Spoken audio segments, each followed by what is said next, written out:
天豪精神，係。今次同你去旅行又出分。今次如果做8個鐘，冇住，上次咧我哋飛嗰時已經有講噶啦，不過8個鐘今次英國唔到喎，應該唔似。哦，係，似。亂歌病啦，你哋講完，我係話如果坐高鐵8個鐘去到，哦，但我哋今次咧係坐飛機3個鐘。冇住，3個鐘多過台灣喎，有邊度？東南亞咯，係啊，唔似，日本唔似，係啊，係，唔係外國啊。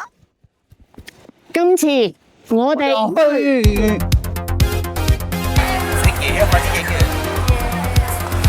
你問啦，有招啊！同你去旅行，出發！耶！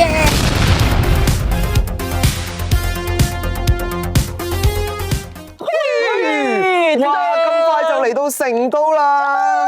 嚟到成都咧，我覺得第一樣嘢就係要食辣嘢。咁快食辣嘢啊！我係咪而家要開始準備食辣啦？你好衰㗎，人哋啱啱第一次嚟，係咪先？辣嘢唔使一定係辣嘢嘅。咁四川係食辣嘢㗎嘛？唉，嚟到成都呢個係國際大都會嚟㗎嘛，咁我哋今日走就 Kiko 先，我就揾咗間地中海嘢。係咪真㗎？係啊，唔好講咁多，行啦。OK。你好，兩位嗎？啊，對，兩位，謝謝你。哇，好靚啊呢度。好痛啊！快啲食嘢，所以 thank you，謝謝。好，食邊間揀要咩啦？地中海菜喎，嗱，咁介紹俾你。咦，你睇唔睇到？哇，嗰個男仔，哇，食咁多嘢都可以，餓死啊！係咯，好好食咩？想唔想睇下？佢成台都係嘢食喎，但係係喎。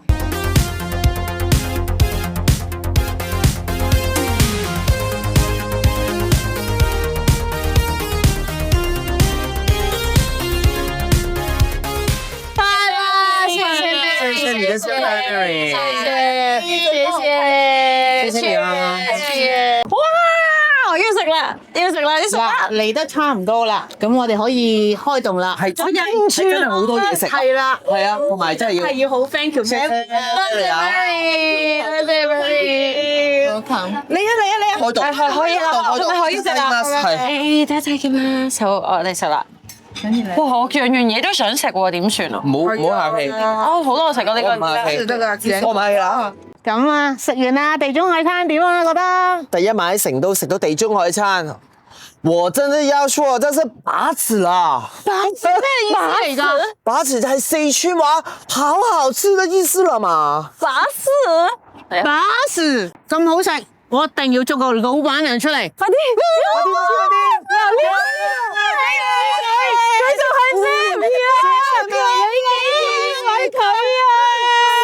係好好客㗎，要係地道嘅成都人啊！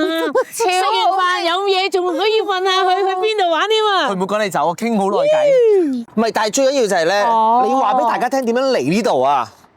嚟呢度啊，睇下呢度嘅地址咪得咯。你哋唔係唔留意呢度一定要過嚟食啦。再翻嚟打卡。嗱，食完飯啦，攰攰地，同你行條橋漫步人生路下咯。咩橋啊？呢條就係叫做九眼橋啦。但係我想講喺度行下咧，我自己有啲唱歌嘅蟲喺度喐緊啊！因為好多人喺度唱歌。係啊，你明唔明啊？呢度其實咧亦都叫做一條酒吧街，咁啊有人唱下歌啦，又可以飲下嘢咯。咁無無聊聊啊，行開行埋啊，咁咪可以過嚟又幾好 feel，幾 chill 啊！其實講真幾 chill。咁凍嘅天氣，然後又飲酒又聽住唱歌，可能有另一番滋味。你唔飲酒啊？你唔好扮啦，行啦。帶你去唱歌，帶你去唱歌，帶你去唱歌，我唱歌。嗱，你成日叫我咧話介紹啲靚仔俾你識，你望下出邊呢啲 board 係真係有靚仔啊！你又望下，咁你咪去揀咯，唔好怕醜，知唔知啊？我想問你睇到嘅嘢係點樣同我睇有啲唔同？冇啊！晴天就係周杰倫。係啊，就下。係啊。以前有個人愛你很久啦。你望下。愛你很久。入去啦，嚟啊，入去啊！是最過。呢個阿姐真係好麻煩。我不錯過，不合適罪過。可以出㗎嘛？係嘛呢段？我咪有精神病。係啊。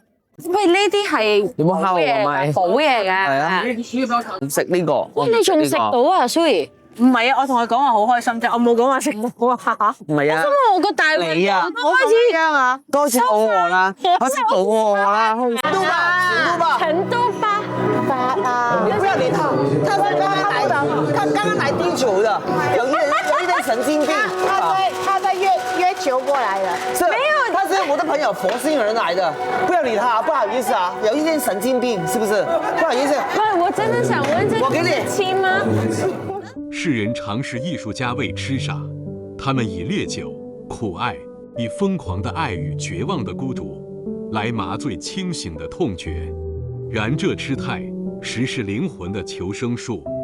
當感官被柔化，現實的銳角被朦朧，內心最深處的幻影與震顫，方能越過理智的看守，湧到畫布上、文字裡、音符間。梵高吟苦愛以見星夜渦旋，李白鬥酒詩百篇，莫不是以一種墜落，換取觸碰星辰的視野。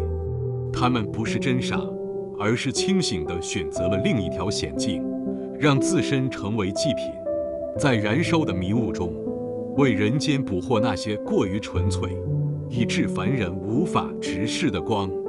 那麻醉是渡往彼岸的窄舟。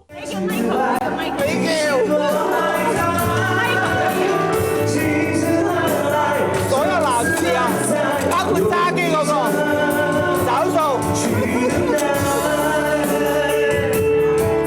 跟住佢話收到呢個啊，睇唔到，睇唔到。集體跳舞啊，集體跳舞。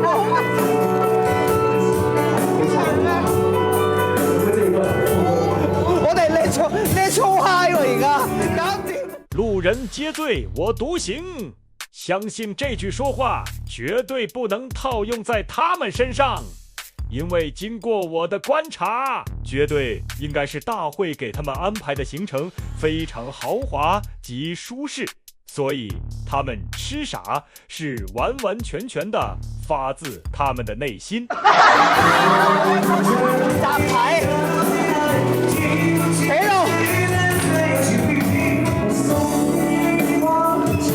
我覺得我似傻仔啊！